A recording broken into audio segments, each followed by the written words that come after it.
China Warship 174, this is Philippine Navy Warship 16 in accordance with international and Philippine national laws. You are within Philippine Exclusive Economic Zone.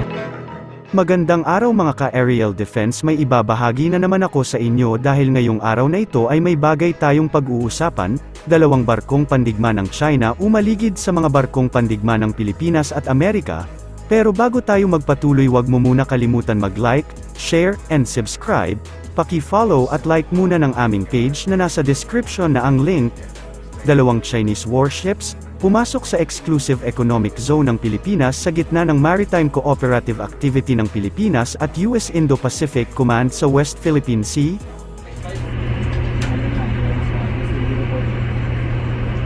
China Warship 174, this is Philippine Navy Warship 16 in accordance with international and Philippine national laws. You are within Philippine Exclusive Economic Zone. You are not responding. Your refusal to respond will be reported to concerned authorities. Over.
Agad na nag-radio challenge ang BRP Ramon Alcaraz PS-16, matapos namamataan ang presensya ng dalawang Chinese warships sa loob ng Exclusive Economic Zone ng Pilipinas, kung saan isinasagawa ang pangalawang Maritime Cooperative Activity ng Armed Forces of the Philippines at US Indo-Pacific Command.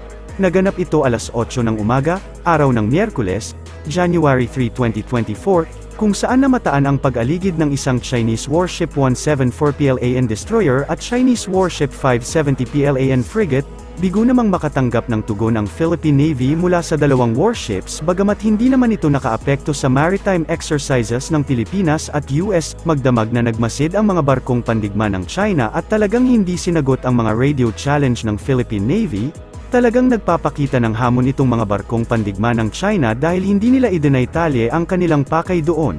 Nilinaw mismo ng Armed Forces of the Philippines Public Information Office na nakahanda silang tumugon sa posibleng mga agresibong galaw ng China sa isasagawang ikalawang Maritime Cooperative Activity sa pagitan ng Pilipinas at US Indo-Pacific Command sa malaking bahagi ng West Philippine Sea, ayon kay AFP-CIO Chief Colonel Xerxes Trinidad. Ipatutupad nila ang nararapat na rules of engagement sa posibleng disruption at delikadong mga hakbang ng alinmang dayuhang bansa sa gitna ng nasabing aktibidad. We've conducted series of activities. Number one, the comm check, communication check, wherein we primarily want to ensure connectivity and command and control of participating forces both from the Philippines and as well as from the US.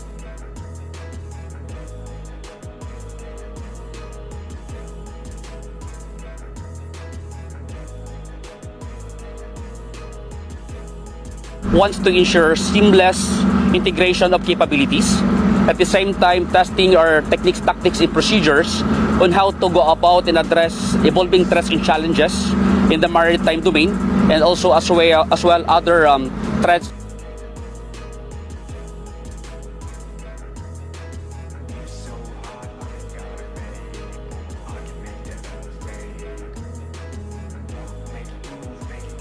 We follow certain policy guidelines. We call this as the rules of engagement. So this is our Bible in ensuring that in the event of disruptive, at the same time dangerous maneuvers from any other countries, we'll be obliged to follow this one.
Nilinaw rin ng Pilipinas na wala silang ibang hangad kundi ang isang diplomatikong paraan para ayusin ang mga hindi pagkakaunawaan.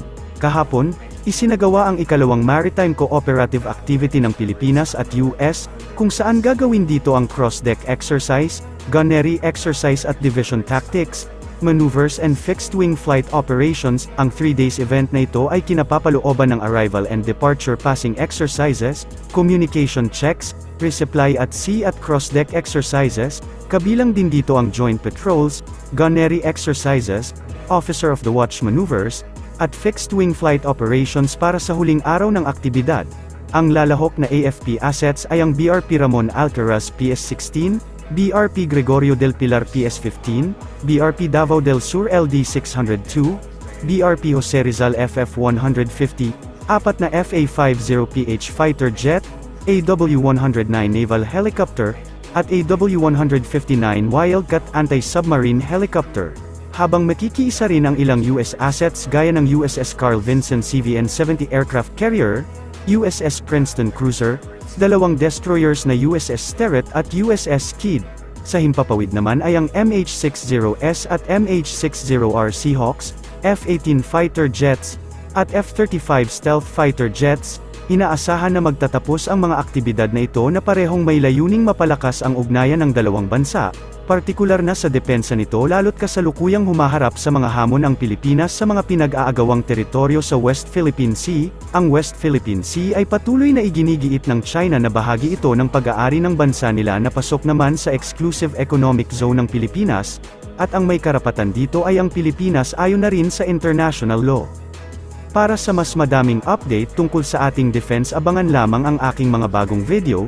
Para naman sa mga gusto magpa-shoutout, mag-comment lamang po at share, paki-follow at like muna ng aming page na nasa description na ang link. Huwag mo na rin kalimutan mag-like, share, and subscribe. Pindutin mo na rin ang bell para updated kayo sa aking mga video.